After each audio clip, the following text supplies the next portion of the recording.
All right, welcome back to the channel. So, more nonsense coming out about Deontay Wilder might be stepping aside for Tyson Fury.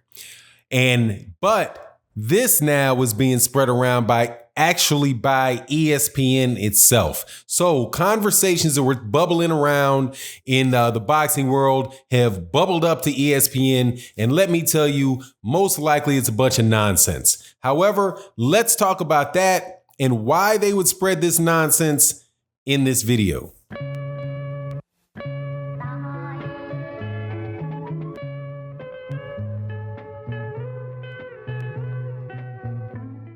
All right.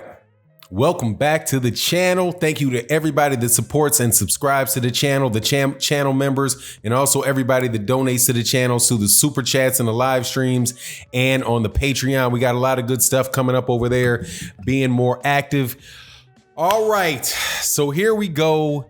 ESPN now is spreading from sources. Gotta love their sources that tell them that Anthony Joshua and Tyson Fury are in talks for a fight, which would, in order to happen, would necessitate Deontay Wilder stepping away from his rematch clause that he has exercised with Tyson Fury to have a third fight together.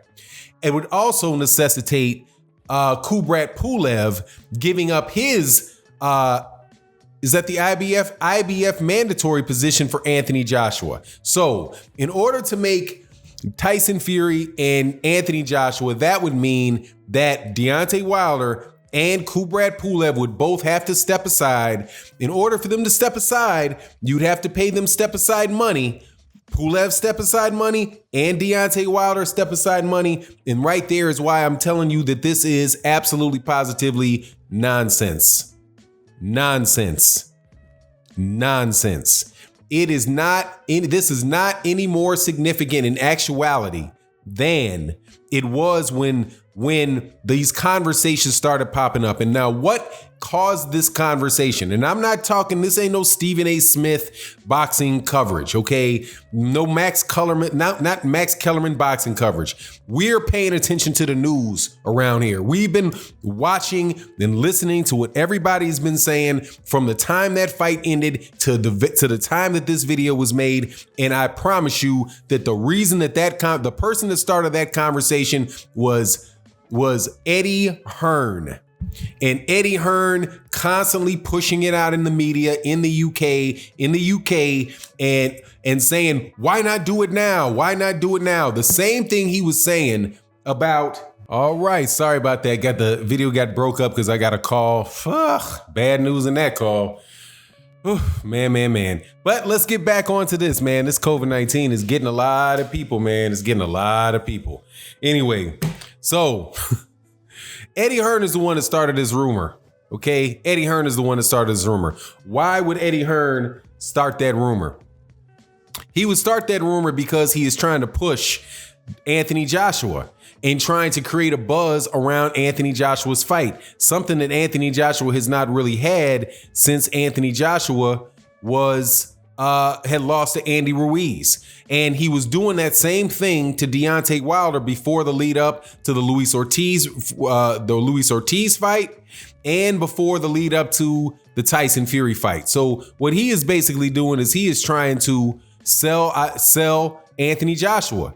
So that's why their conversations originally kicked off. So why are they kicked off by ESPN? I believe it's for the same reason.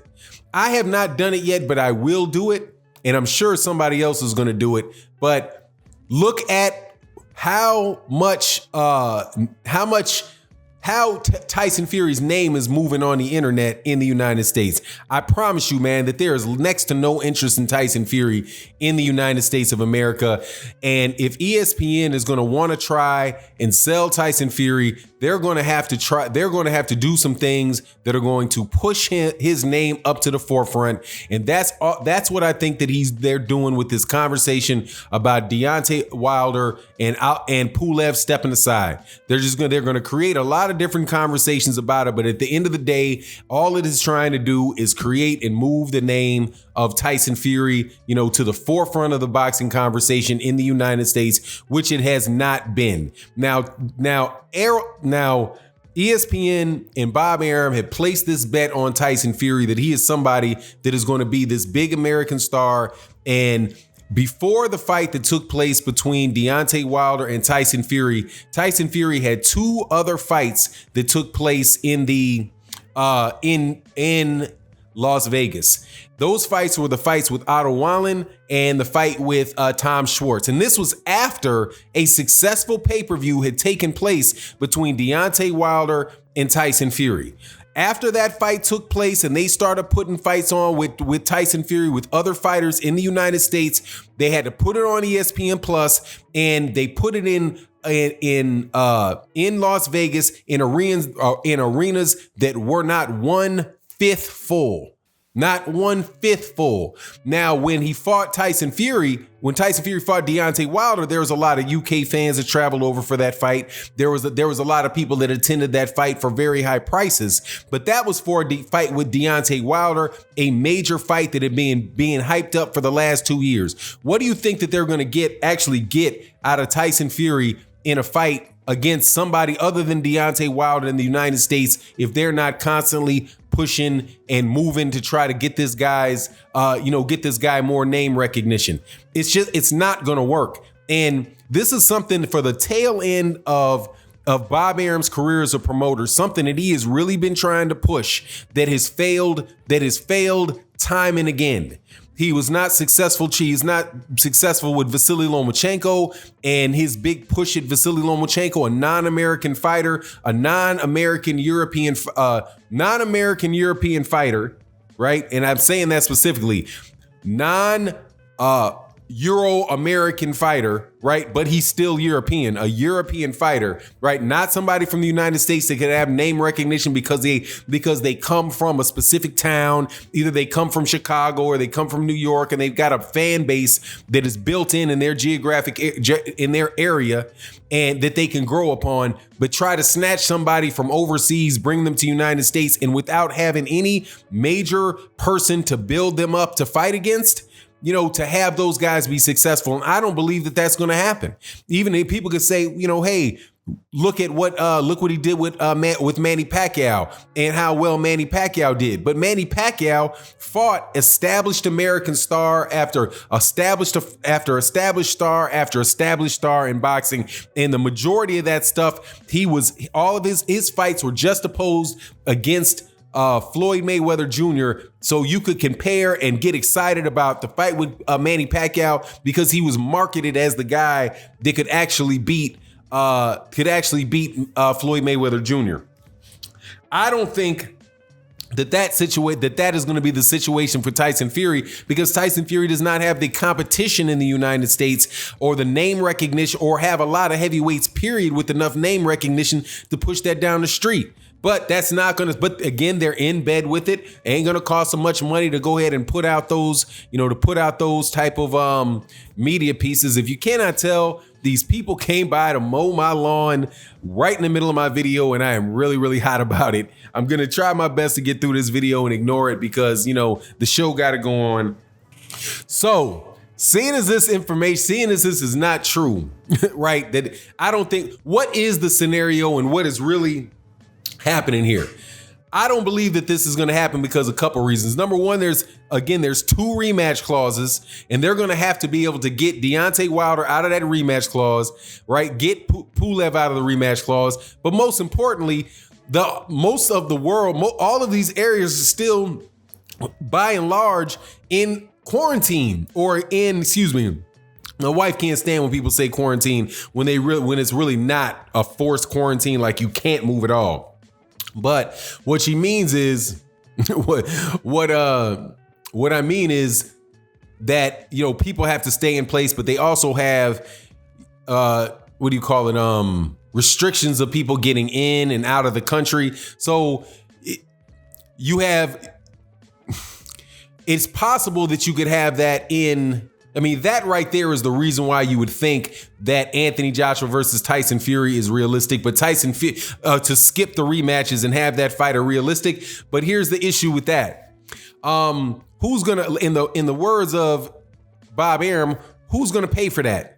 Right? Who's gonna pay for the step aside money for Deontay Wilder, the step aside money for Pulev, and then who's gonna actually be able to pay for a fight in the UK that would make that enough money? And by the way, Tyson Fury doesn't even have a UK boxing license. Now, Bob Arum is saying, oh, well, we can do the fight somewhere in Asia, right? Somewhere in Asia is still areas where you're gonna have to now have people fly from the UK to some portion of Asia to go and attend that fight. How are they going to get in and out? What if they can't get out? What if they have to go through 30-day quarantines to get back into the UK to go support that fight? So the gate is going to be the problem. There's going to be a problem with the gate. The second thing is, just where are you going to have that fight? I don't see it. But most importantly, I don't see Deontay Wilder giving that up. And I see if Deontay Wilder wanted to, Deontay Wilder is going to have an issue with Top Rank trying to go around that. Not because now from the times that I've seen agreements for boxers and those contracts, all of those guys' names are on those agreements. The Top Rank's name is on that agreement as the promoter. And so is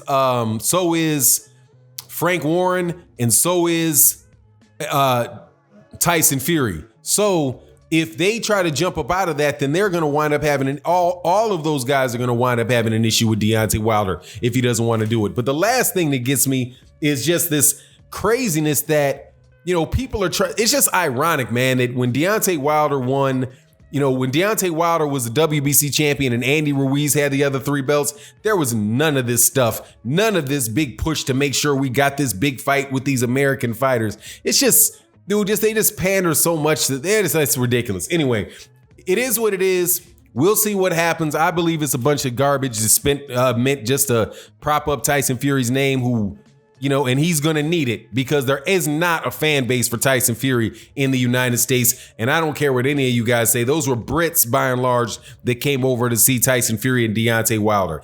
And if you have a lower ticket price in the United States, man, and Tyson Fury comes back out here, man, who is Tyson Fury going to fight in the United States that's going to make?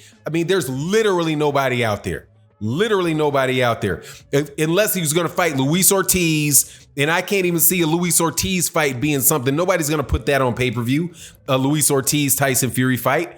It's just nothing here for him to do. Nobody for him to fight. So anyway, it is what it is. You let me know what you think in the comment section. And with that, I'm out. Peace.